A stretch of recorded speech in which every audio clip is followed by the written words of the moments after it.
Hello, hello, hello, and welcome to this episode of the Rent Success podcast. I am super excited today to have Sophie Foote with me. And Sophie, I've known online for years, and then we met at the HMO Awards last year where I was judging. And we also met at a fabulous event that Coho, the property management software who organize the HMO Awards, organized this amazing event called Manor Mind, where we hung out at a manor in the spa and doing masterminding on HMOs. And it was absolutely fantastic. And I met Sophie there as well. Now, I know that you're absolutely going to love Sophie's story. I nearly fell off my chair when she told me about her very best deal, which was also her most challenging. So Sophie has a rent-to-rent business in Southampton and Bournemouth. She's grown it to 15 HMOs in 2 years, which I love. She's got a fascinating story about buying a beach in Indonesia and setting up her own dive resort. She's host of the Girls in Property podcast, and she's organizing a fantastic Girls in Property retreat later in the year. And she writes for YPN every month. And today she's also going to tell us about this amazing deal. So keep listening, which is worth £80,000 profit. So, Sophie, welcome to the Rent Success podcast. Hi, thank you very much for having me. What a lovely introduction. Well, it is lovely to have you with us. I love what you do, Sophie, and also the way that you do it. Like, you've got such a caring mentality in terms of looking at, yes, obviously business profitability. We have to make sure that's there, but also that it's a win for the people that we work with, the property owners and the housemates. So I would love it, Sophie, if you first of all could tell us, what motivated you to get started in property and then specifically in rent to rent? So I probably started 2 years ago now in UK property, let's say. It was just after the pandemic. So I'd had a marketing job. I'd done a few different things. And I wanted to start a business again because I'd run my own business before and loved the freedom of it. But wanted a bit of support because it is terrifying going into business on your own, and a lot of small businesses fail, I think 60% in the first year. So I looked at different franchises and ended up joining the Rooms franchise and opening Rooms Southampton. Fabulous. And when you were first getting started in property, what were the obstacles? Because people often may be listening and thinking, oh, I would love to get started, but I'm worried about this, or I'm worried about that, or I'm not sure. Did you have concerns when you got started, or were you just very much, this is me, I'm in, I'm doing it? I mean, when I'm in 100%. Yeah. And I also really like to learn. I like knowledge. And I think one big thing with HMOs is the compliance side of it. A lot of people go in because the business model sounds good and the money sounds good, but you really have to equip yourselves. So compliance was really important for me to get my head around, whether it's fire compliance or local council amenity standards and things like that. Finance, I had to plan because you need a bit of, a decent amount of capital to kick you off. And then I think there's a credibility gap with rent to rent. I find it all the time, whether I'm speaking to agents or landlords, because a lot of people, again, will have a go without the right knowledge or expertise, and then unfortunately fail. So raising the standard is what I want to do, and do it properly, and to get people doing proper training and equipping themselves properly with the foundation of business as well. Yeah, absolutely. And as you say, it is good to have some money to get started. But we have also seen people get started with little money, but it just means they might be looking longer because you are looking for a property that doesn't need refurbishment, which a lot of them do come up, which surprised me when I first started. But when we were getting started as well, there's more opportunity if you can also take on properties which do need that refurbishment, because fewer people will be willing to take those on. So tell me about your first deal, Sophie. What happened there? How did you find it? So the first deal came from a letter. So I found that just consistent letters has helped me get most of my deals. And the landlord called me back and we arranged a viewing. And it probably wasn't my best deal, but it was my first deal. It's always the hardest. It's so hard to get the first deal, isn't it? Yeah. But viewed it, and it was a student house that was quite tired. The landlord was self-managing and just didn't want any more calls, from a door or something broken or something leaking. They were just fed up with it, slightly older. And so I put a proposal to them, and we ended up, I was so keen, we ended up putting quite a bit of money in for the painting and decorating. We put all new furniture in. We did make it really nice. Probably spent 4 or 5 grand on it. But we then tenanted it straight away, and we could make a good margin because the landlord wasn't making very much because it was so tired and poorly maintained. So we managed to get a fairly decent rental figure with him. And then we made it really nice and could make a slightly better margin on that one. Yeah, no, that sounds great.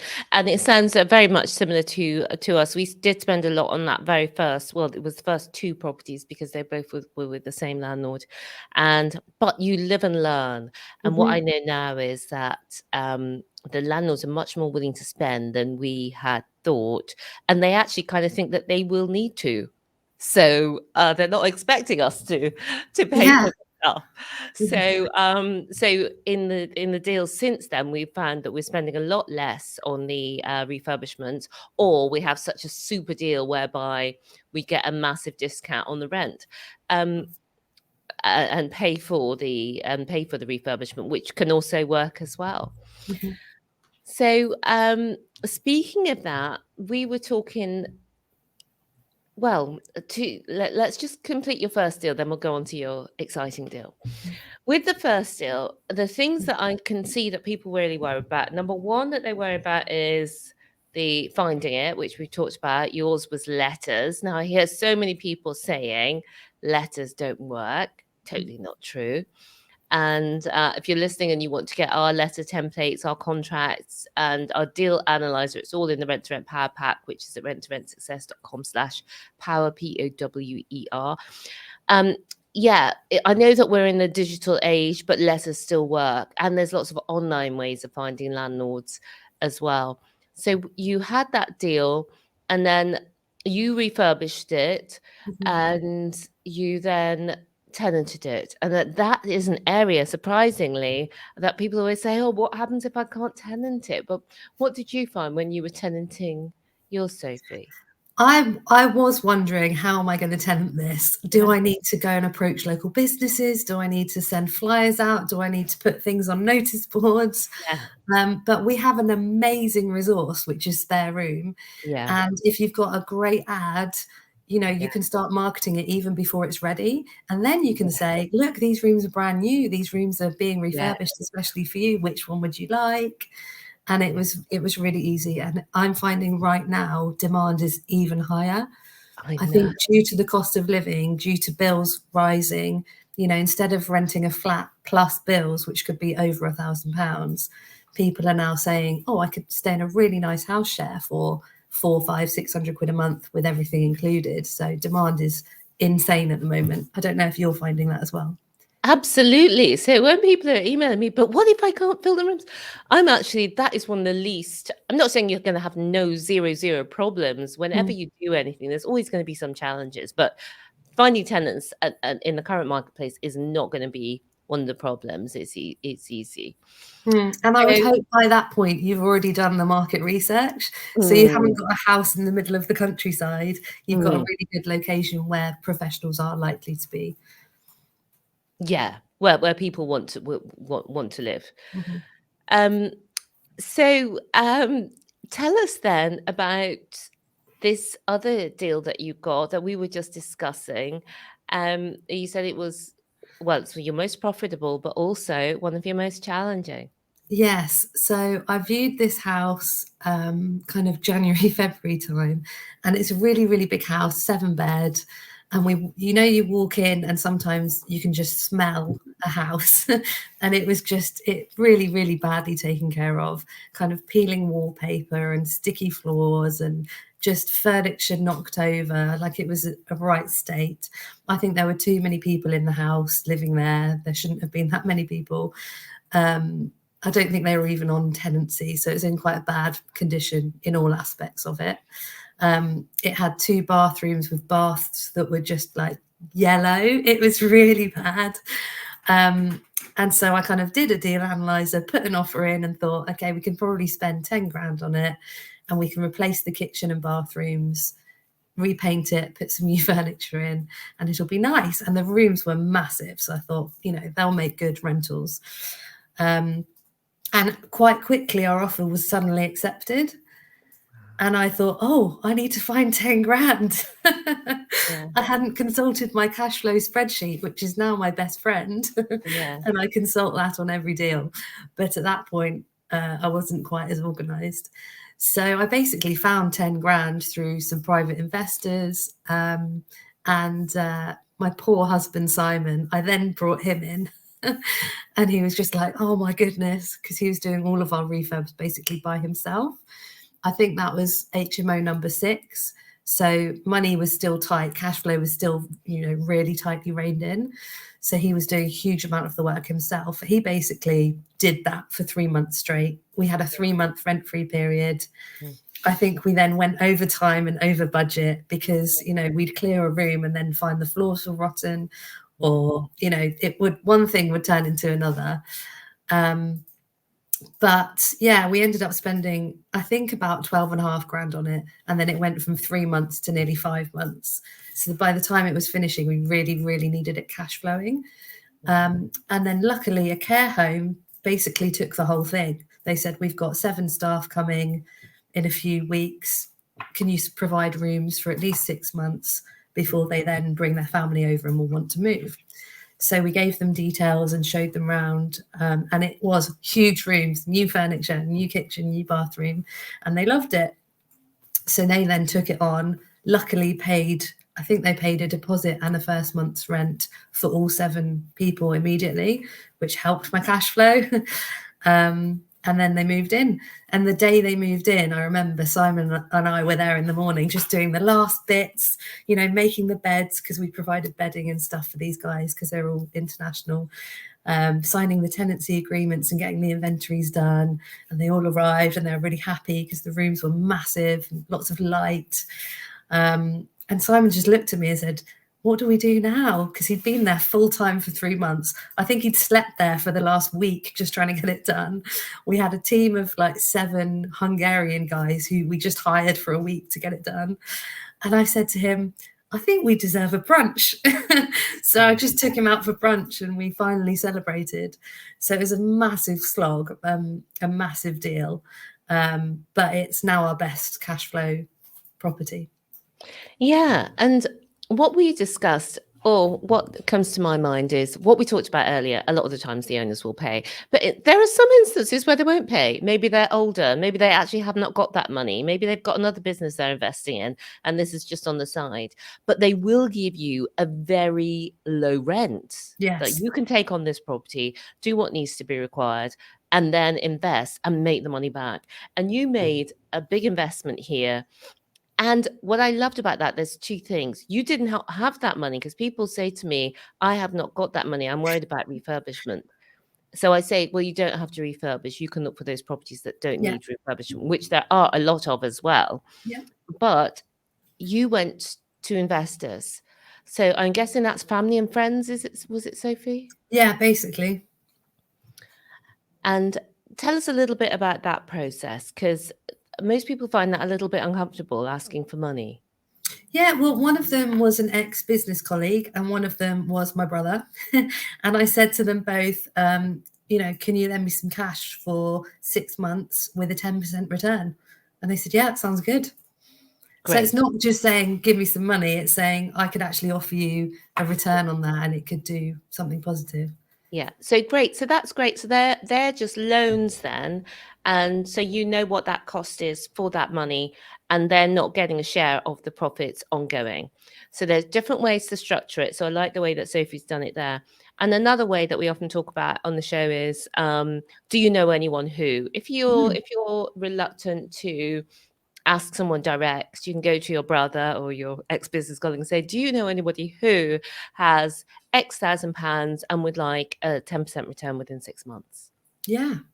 And then that often will lead to somebody saying, "Hey, what? Tell me. I might be interested." But it just goes to show, Sophie, and most people think that nobody they know would have money, which is what I would have thought before I got started in property. It's really surprising, and it completely changes your mindset when you think, I'm not just asking for cash. Can I borrow some cash? You're saying, here's a really nice deal. Do you know anyone who might be interested in it? And people are like, oh, I might be. And if they're not, oh yeah, my cousin's just inherited some money, or my business partner is looking to invest, or it definitely opens up a lot of opportunities.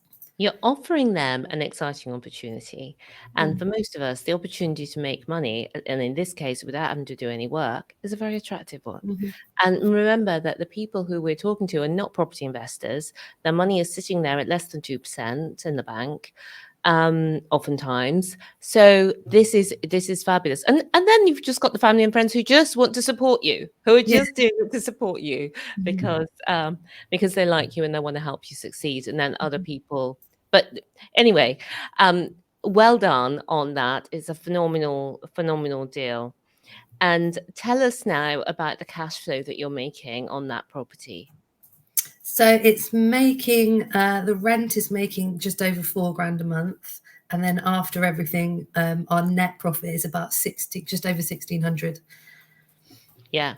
1,685 a month, which is absolutely extraordinary on a 7-bed property. But that is a couple of things. It's the low rent that you told us about, Sophie, and that's even after you're making your money back. So altogether, in profit, then from you're making 80k on this deal, and then I suppose from that you take out the money that you put in for the refurbishment. And over the term of the 4-year term, you would make 80k minus the 12.5 that you spent on the refurb, which is incredible.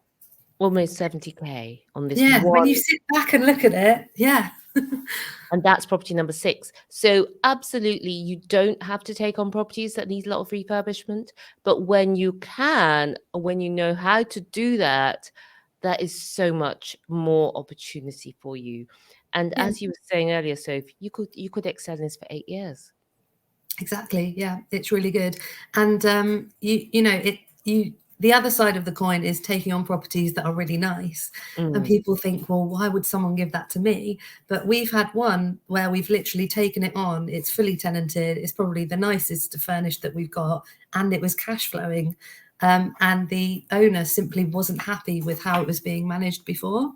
So they're the kind of ones that you can also target and just find out what the problem is and how to solve it. I love that. So tell us more about your approach, because you've obviously been very successful. You've grown in 2 years to 15 HMOs, and you've heard about one property making over £1,600. So you can imagine from 15 HMOs. So you've got some secrets to share about how to get that, how to get landlords to say yes, I suppose. Yeah, I think it's the whole know, like, and trust thing, and really listening to them and what their issues have been, and then just saying how you can solve them.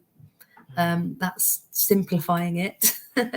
And then I think, we talked before about the credibility issue with rent to rent, because some people do it really well, some people do it really badly. Just putting it out there of how you're doing it well.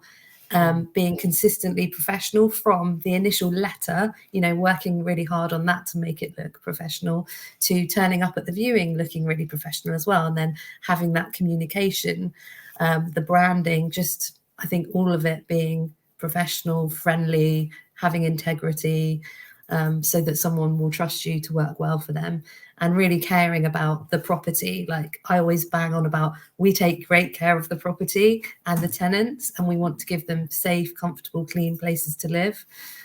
whereas perhaps a high street agent might not be doing all of that. Yes. Absolutely. And this is why landlords do want to work with us. And when we can show the partnership aspects, letting agents do want to work with us as well, because that trust has to be there. And yeah, I just think it's phenomenal. So what would you say, Sophie, are the secrets to success? So many people would love to do this and love to do what you're doing, and maybe they've had some conversations with landlords or letting agents, but they haven't been successful. I think being able to deal with rejection. I had a bit of sales experience before, and you are going to get a lot of no's before you get a yes. And it's just dealing with them. Consistent marketing, like always having a pipeline of marketing, because it's literally a numbers game. The more letters you send and the more people you speak to, eventually someone will give you a viewing and eventually someone will say yes. I think sometimes that's really quite scary and people might give up, but just keep going. And then getting the numbers right is just so important, having a good deal analyzer and going quite conservative initially, and basing it on what's the lowest rent I think I can achieve for these rooms. Okay, the margin will still work. And then once you get the property on, could I increase that a little bit? So because we're signing long deals, 5 years deals. So if you don't get your numbers right to start with, it's going to be painful for quite a long time. But if you base it quite conservatively to start with, then it will go. I've just updated my cash flow spreadsheet today, and we have been able to slowly increase each room's rent over the last 12 months, and it's looking much better now. Yeah, absolutely.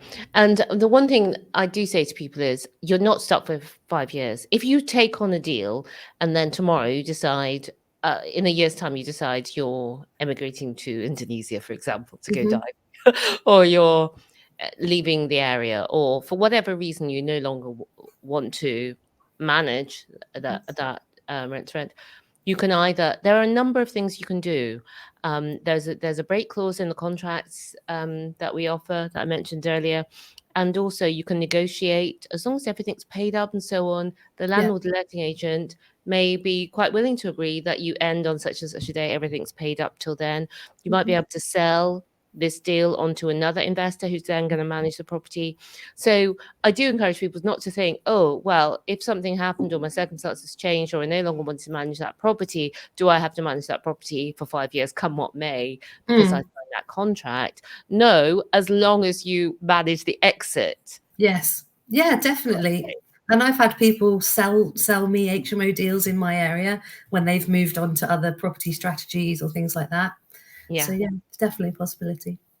Yes, yeah, because they're all business assets. Having a business which has recurring revenue, which is what we have with a rent-to-rent business, means that it is a saleable business, as long as you set it up and you run it to systems. Yes. Very important, because then it means A, you don't have to do everything yourself, and B, it's a saleable asset that you can sell to somebody else who can then operate those systems themselves or hire somebody to operate the systems that you've created.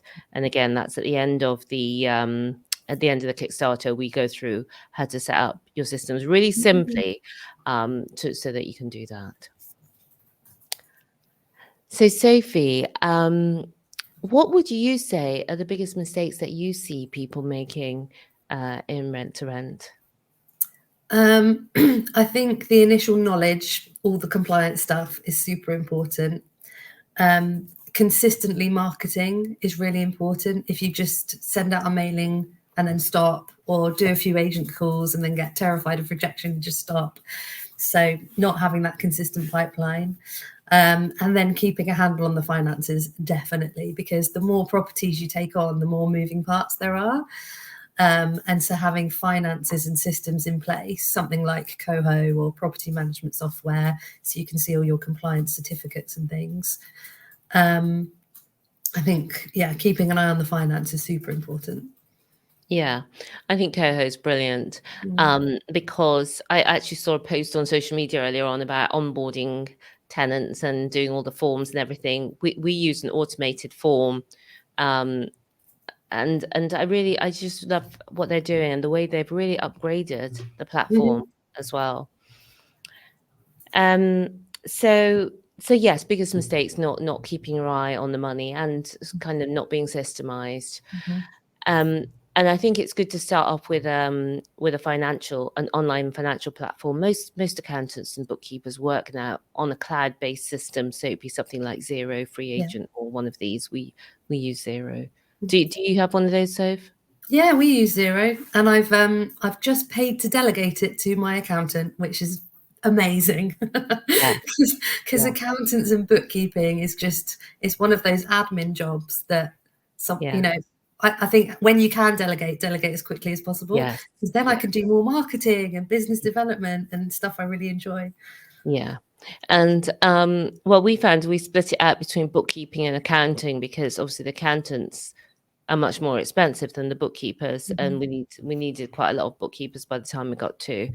20 odd properties. So yeah, good to outsource. And Sophie, tell us. Well, first of all, you host a property podcast like this one. It's the Girls in Property podcast. So tell us about that. So I've got two friends called Julia and Athena. And Julia, I met right at the start of my property journey. She had a similar business to me, and we did like weekly accountability meetings and stuff, just to, because business can be a lonely place. We made really good friends. We supported each other's growth. She's now gone more into serviced accommodation, and she's smashing it.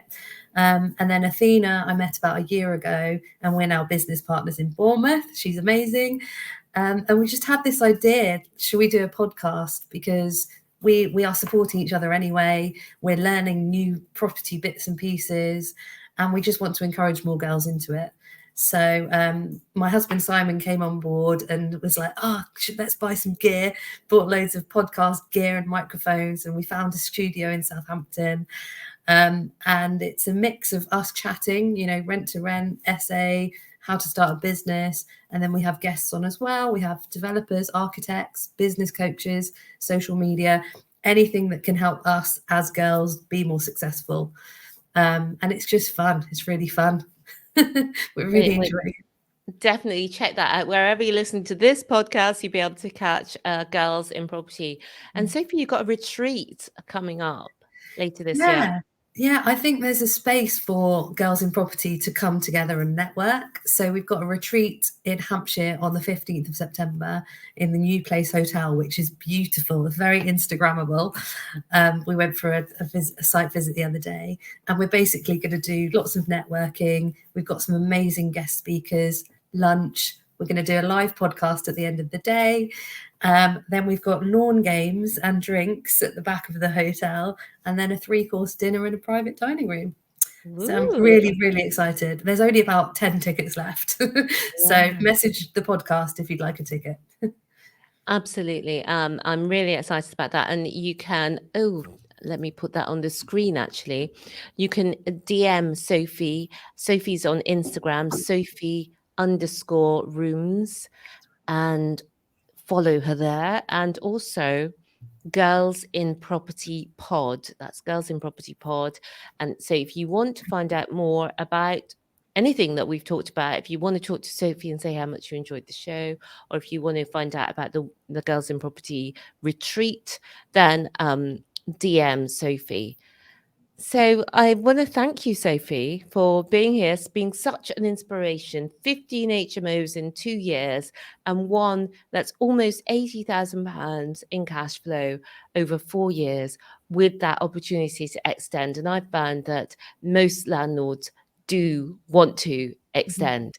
So it's a phenomenal opportunity. That's just one of your 15 properties. So congratulations on your success. And just as we end for today, is there anything you'd like to share with listeners, inspiration for them to get started?